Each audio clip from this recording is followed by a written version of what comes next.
Hi, and welcome to Practice Your English Step by Step. In this lesson, we're going to look at phrasal verbs with take. Here are the phrasal verbs we're looking at.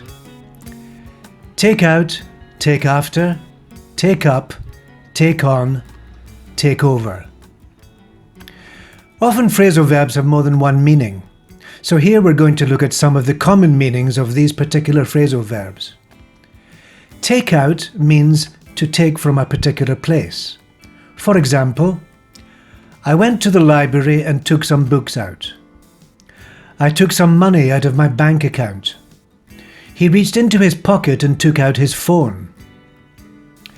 Take after means to resemble, look like, or behave like one of your parents or grandparents. For example, he takes after his mother, who is also very musical.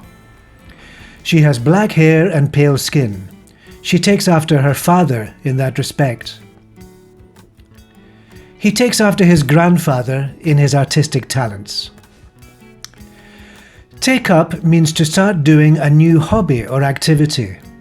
For example, Laura took up hiking when she retired. David took up his new position in the company last month. Mary has taken up jogging. Take on means to employ somebody.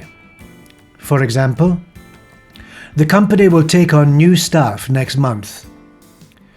They took on a gardener and a cleaner for their new house. She has taken on 3 new employees. Take over means to take control of something. For example, one football player went off and a substitute took over. The large company has taken over the small company. Tom expects his son to take over the business. Now I'd like you to practice these verbs by making some questions. Here are some questions you can make using these phrasal verbs. You can pause the video while you do this.